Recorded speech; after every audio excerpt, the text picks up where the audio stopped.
जब नववर्ष भी प्रारंभ होता है तो वो भी नव देवियों की अर्चना के बाद में नववर्ष, भारतीय नववर्ष प्रारंभ होता है। तो ऐसा क्या हुआ कि अरण्यवासी स्त्रियां किस तरह से वो नेग्लेक्ट हो गई, ये बड़ा विषय है। और इस देश की सबसे बड़ी दुविधा ये रही कि जातियों को जन्म के आधार पर और वर्णों को वर्ण के आधार पर आंका गया, जिसके कारण समाज विघटित होता चला गया और कर्म प्रधान इस देश में जाति कभी नहीं, जाति का विश्व रोपित कर दिया गया और कर्म जो है वो गौण हो गया। वन में वास करने वाली समृद्ध समाज को जनजाति कह दिया गया और आंग्ल भाषा में ट्राइबल कह दिया गया। जबकि सबसे समृद्ध अगर संस्कृति कहीं थी, सबसे समृद्ध विरासत अगर कहीं थी, तो वो इन्हीं कथित ट्राइबल जो नाम दे दिया गया, मतलब जनजाति, वो नाम दे दिया गया। जबकि जिस प्रदेश में मैं बैठकर, जिस विश्वविद्यालय,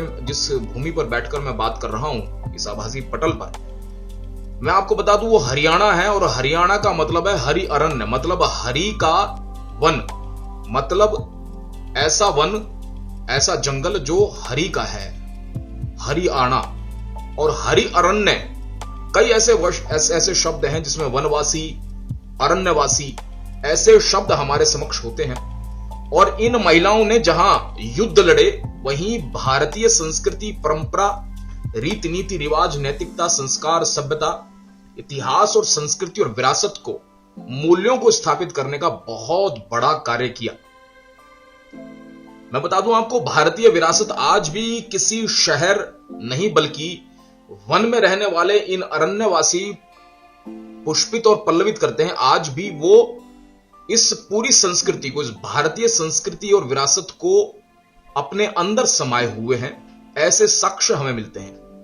जहां पुरुष कबीलों का भरण पोषण करता थे, वहीं स्त्रियां जो है वो राष्ट्रीय चरित्र निर्माण करती हैं। ऐसे उदाहरण हमारे समक्ष हैं। इसी रूप में स्वाधीनता आंदोलन में भी वनवासी गौरव का गौरव गान हुआ। अब दो पुस्तकें हमारे समक्ष है और अमृत काल में जो अमृत कथाएं हमारे समक्ष पिछले 1-1.5 साल से जो आई हैं, उसमें कई ऐसे नाम उभर कर हमारे सामने आए जो इन वीर महिलाओं, इन वनवासी महिलाओं, इन अरण्यवासी महिलाओं के योगदान को हमने पढ़ा और समझा। उसी में ही, उसी उदाहरणों को मैं अगर प्रस्तुत करूं आपके समक्ष, तो अमर बलिदानी गोंडवाना की रानी दुर्गावती का एक बहुत बड़ा उदाहरण हमारे समक्ष आता है, जो गोंड जनजाति से संबद्ध थी। और गोंड जनजाति से संबद्ध होते हुए उन्होंने भारतीय संस्कृति, विरासत और राष्ट्रीय आंदोलन में बहुत बड़ी भूमिका अदा की। रानी दुर्गावती गढ़मंडला की रानी थी। उन्होंने अपने पति की मृत्यु के उपरांत पुत्र वीर नारायण को गद्दी पर बिठाया और राजकाज संभाला। जहां उन्होंने संस्कृति को स्थापित करने का काम किया, जहां समाज को संभाला, जहां परिवार को संभाला। लेकिन जब उस राज्य पर भी जब युद्ध आ गया, रणभूमि में उतरना पड़ा, तलवार लेकर दुर्गावती जो है वो रणभूमि में उतरती है। ऐसे उदाहरण हमारे समक्ष है। सिनगी दई और कैली दई, रोहतासगढ़ बिहार में ये दोनों वीरांगनाएं हुई और दोनों की दोनों अरण्यवासी स्त्रियां थी। जनजाति जिनकी उराव थी। बिहार के रोहतासगढ़ और उराव जाति का एक राज्य था, जहां पर औरंगजेब ने गांव समुदाय को अपने अधीन करने के लिए लगातार 3 बार आक्रमण किया। और 3 बार आक्रमण करने के बाद में इन दोनों महिलाओं ने उसका सामना किया और एक ऐसी व्यवस्था स्थापित की कि हर 11-12 साल, मतलब प्रख्यात वीरांगना सिनगी दई और कैली दई की स्मृति में प्रत्येक 12 वर्ष में उराव महिलाएं जनी शिकार का उत्सव मनाती है। मतलब 11 साल तक ये जो है पराक्रम का दौर चला। गुप्त रास्ते से गांव वासियों के ऊपर निगरानी रखी गई और फिर उसके बाद में इन दोनों महिलाओं ने, इन वीरांगनाओं ने आकर मोर्चा संभाला और मुगल सेनाओं को खदेड़ दिया, जिसके बाद ये स्वतंत्र हुए। और स्वतंत्र होने के बाद में इनका जो पूरा का पूरा कबीला था वो स्वतंत्र हुआ और स्वतंत्र होने के बाद में इन्होंने अपने समाज को पुनः स्थापित किया।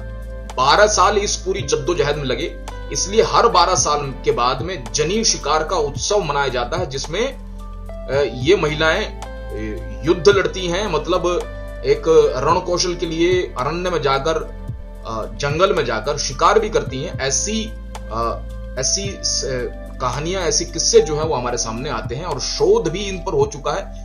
कई सारे ऐसे साक्ष्य हमारे बीच में हैं। वीरांगना फूलो झानो संथाल परगना की देशभक्त वीर वीरांगनाओं को क्रांतिकारियों की पवित्र जन्मभूमि माना जाता है। संथाल महिलाओं की शक्ति, शौर्य और पराक्रम का अनूठा इतिहास हम देख सकते हैं। देश के लिए बलिदान करने वाली महिलाओं के अद्वितीय शौर्य का उदाहरण फूलो और झानो, ये दोनों बहनों ने दिखाया, जिसके बाद में वहां इस संथाल जनजाति की दूसरी जो स्त्रियां थी, उन्होंने भी प्रेरणा लेकर जन क्रांति और आजादी की लड़ाई में अहम भूमिका अदा की। ऐसे साक्ष्य हमारे समक्ष है। लीपा ग्रेट अंडमानी, अंडमान निकोबार द्वीप समूह, सबसे पहले अगर ध्वज आजादी की बिगुल अगर कहीं से फूका जाता है, जो जिस खंड को सबसे पहले मुक्त कराया गया अंग्रेजों से विशेषकर, वो लीपा ग्रैंड अंडमानी थी, जिनका जो जनजाति जो ग्रेट अंडमानी नाम की जनजाति से संबद्ध थी। भारत के स्वाधीनता स्वतंत्रता संग्राम में ग्रेट अंडमानियों के बलिदान दिया। इन्हीं बलिदानियों में से एक वीरांगना लीपा ग्रेट अंडमानी रही है। कंक्लूजन के तौर पर अगर मैं इसको वाइंड अप ही कर रहा हूं, ऐसे कई नाम, 2-4 नाम मैं आपको बता देता हूं, उसके बाद मैं अपनी बात को समाप्त करता हूं।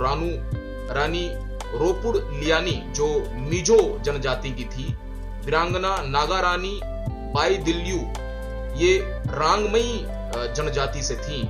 इसके साथ साथ में नूरा और सेला मोनपा अरुणाचल प्रदेश मोनपा जनजाति से थी। वीर बाला कालीबाई भील जनजाति से थी, जिसने युद्ध लड़ा और उसके बाद में रणकौशल का उदाहरण दिया। गौरा देवी भोटिया जनजाति से थी। राजमोहिनी देवी गौंड जनजाति से थी। ऐसे कई उदाहरण हमारे समक्ष हैं, जिन महिलाओं ने जहां स्वाधीनता की लड़ाई के लिए क्रांतिकारी भाव रखे, वहीं भारतीय संस्कृति विरासत को संवर्धन करने में आज भी एक उदाहरण के तौर पर हमारे समक्ष है। तो ऐसी महिलाओं के बारे में लिखे जाने, पढ़े जाने और शोध पत्र प्रस्तुत किए जाने की आवश्यकता है। और मैं कहूंगा कि आज जिस पटल पर हम लोग इस विषय पर बातचीत कर रहे हैं, ये एक बहुत बड़ा युगांतरकारी कार्य है और जिसको आगे सतत जारी करना चाहिए, रखना चाहिए। धन्यवाद।